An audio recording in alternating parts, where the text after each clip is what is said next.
La première maladie des entrepreneurs est très souvent le perfectionnisme.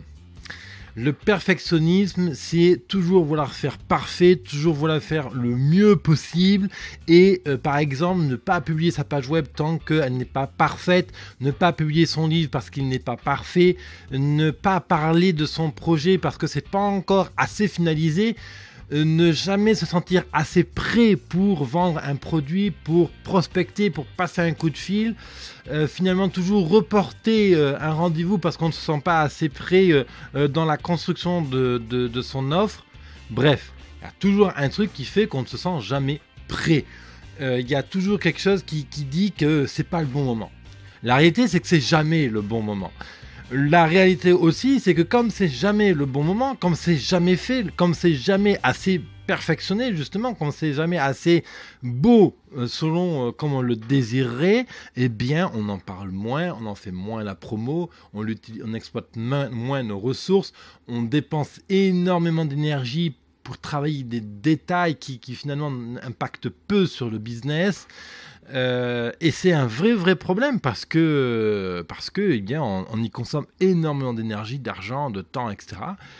Et pendant ce temps-là, tu t'occupes pas de tes clients, tu fais pas rentrer du cash, tu t'occupes pas peut-être des vrais problèmes qui font ton entreprise. Bref, voilà. Aujourd'hui, donc c'est samedi, c'est l'épisode feedback. Bienvenue entrepreneur dans l'émission quotidienne Parlons Business, cette émission qui te parle de stratégie business et de web marketing. Et justement, moi, tu vois, ça fait maintenant 10 ans que je suis entrepreneur.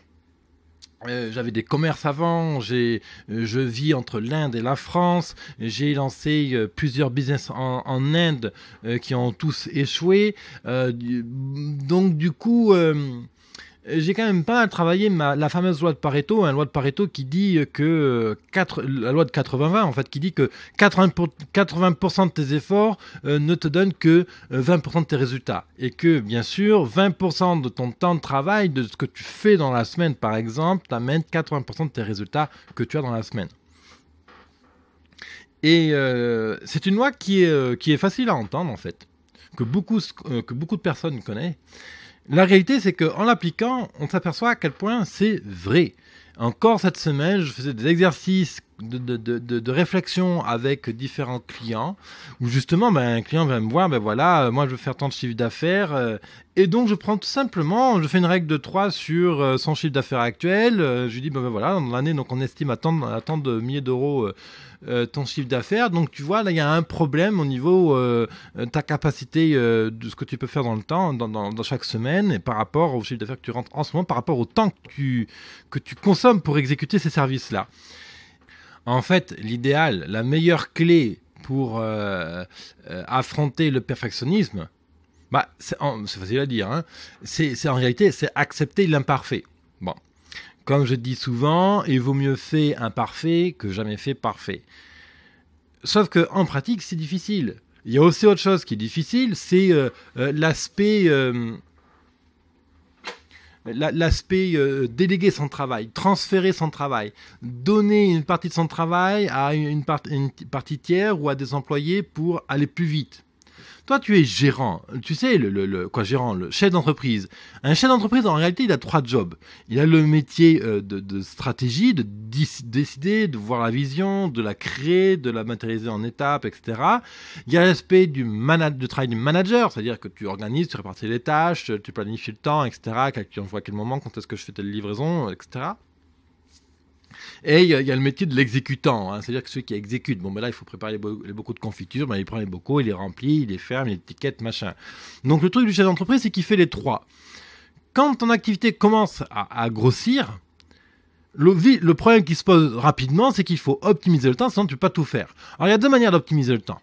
Soit tu grignotes sur ton temps libre, sur les soirées et compagnie, donc du coup tu étends ta plage horaire pour travailler plus matériellement et du coup répondre à la demande. Soit sinon tu optimises le temps déjà que tu passes sans étendre la plage horaire de travail. C'est difficile parce que ça sous-entend travailler beaucoup les processus, ça sous-entend travailler, remettre en cause ses méthodes de travail. Tiens, regarde là, on passe combien de temps je passe là-dessus, combien de temps je passe là-dessus, comment on utilise, on applique encore une fois la loi de Pareto. Regarde bien, 20% de ton travail cette semaine que tu as fait n'a amené que 20% de résultats concrets sur ton chiffre d'affaires, par exemple, sur l'accroissement de tes ventes ou sinon sur...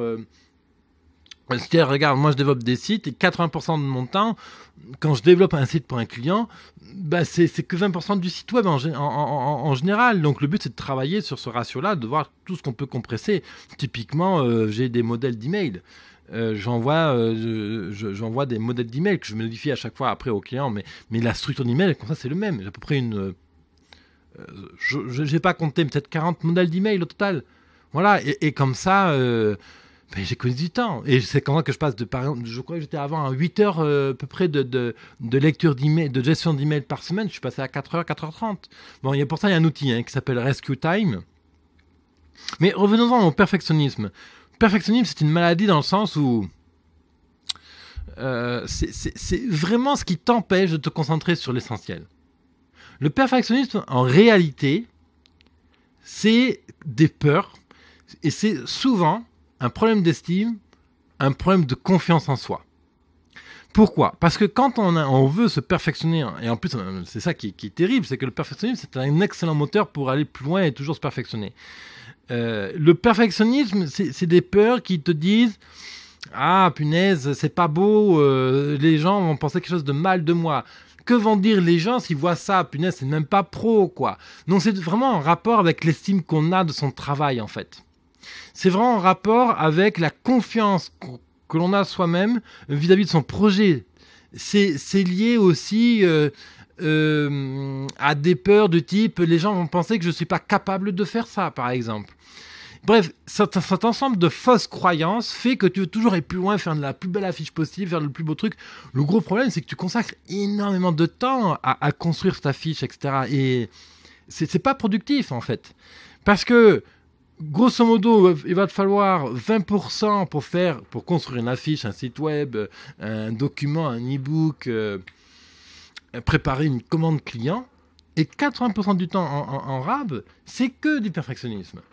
Donc il faut voir quel est le perfectionnisme qui est utile. Nettoyer les bocaux qui soient propres quand tu les présentes à la boutique. Ou le perfectionnisme,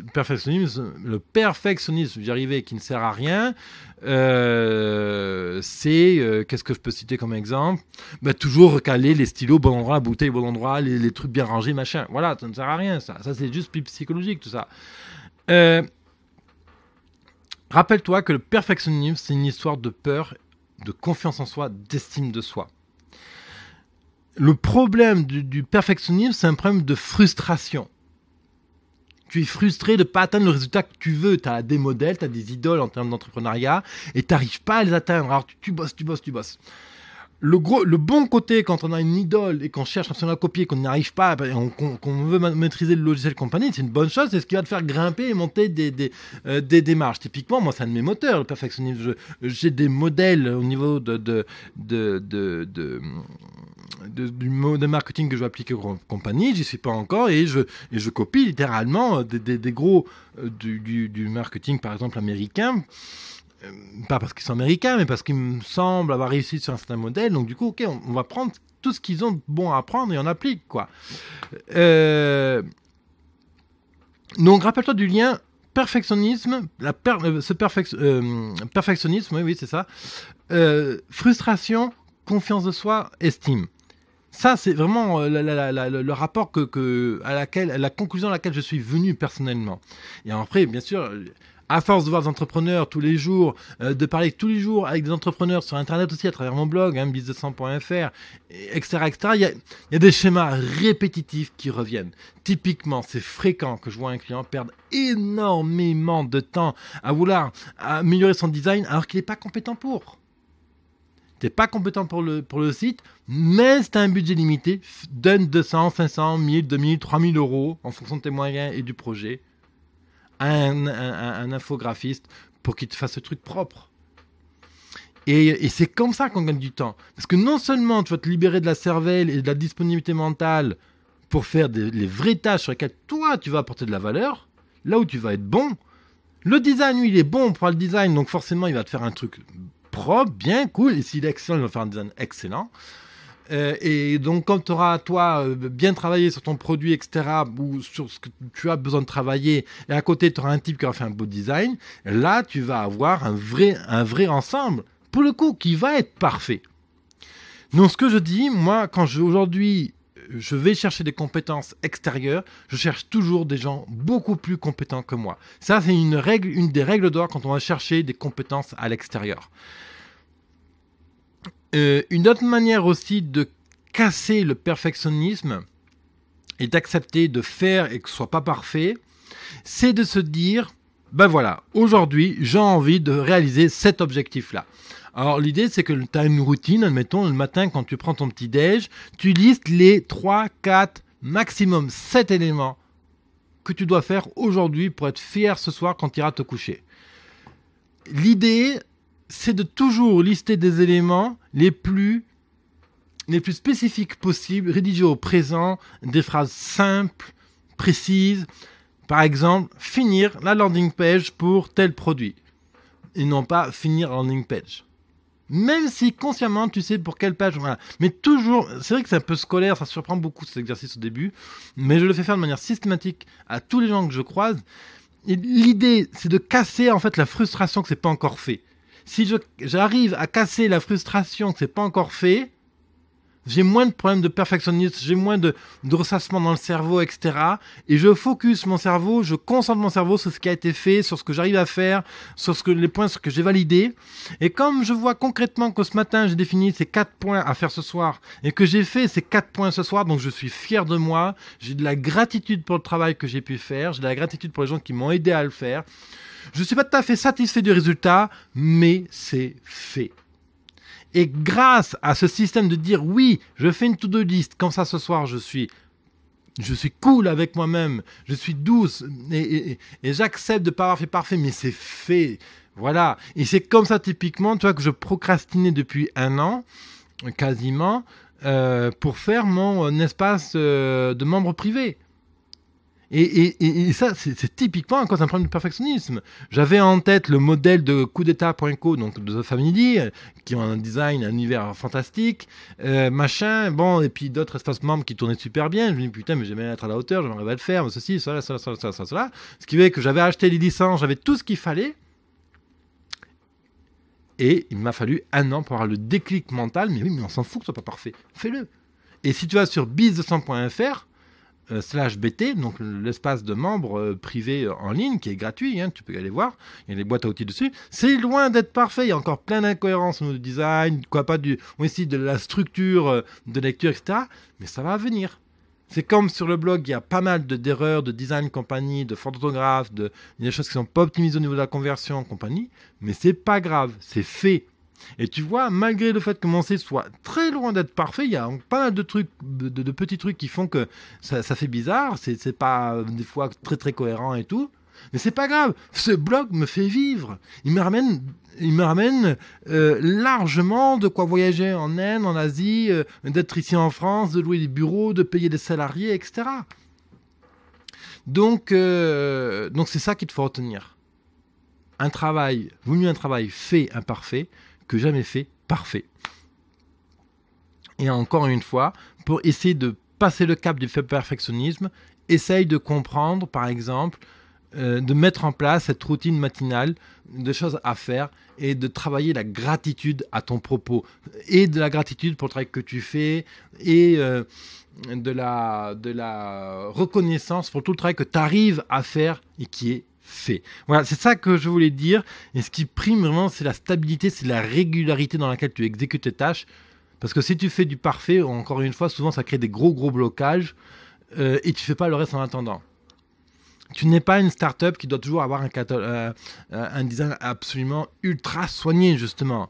Et d'ailleurs, excuse-moi, l'exemple est mauvais, parce qu'une startup qui doit avoir un design ultra soigné, elle embauche un infographiste qui est ultra compétent pour ça, justement.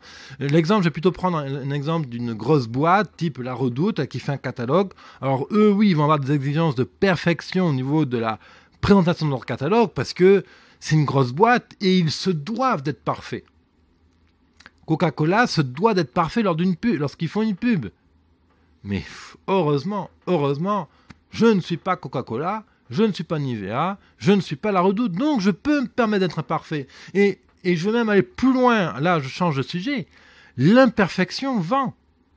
Parce que quand un type arrive à franchir ce cap d'imperfection, un entrepreneur arrive à franchir ce cap de désordre, etc. sur son site, en réalité, il communique, regarde, je suis moyen pour la communication, mais alors j'adore ce que je fais. J'adore te donner de la valeur.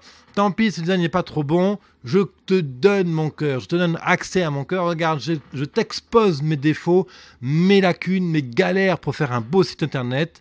Et le fait que vous exposez vos imperfections communique et engage de l'empathie avec ton visiteur. C'est une notion souvent qui nous dépasse un peu, qu'on a du mal à adhérer. Tu peux te dire même, David, il a un peu fumé ce matin.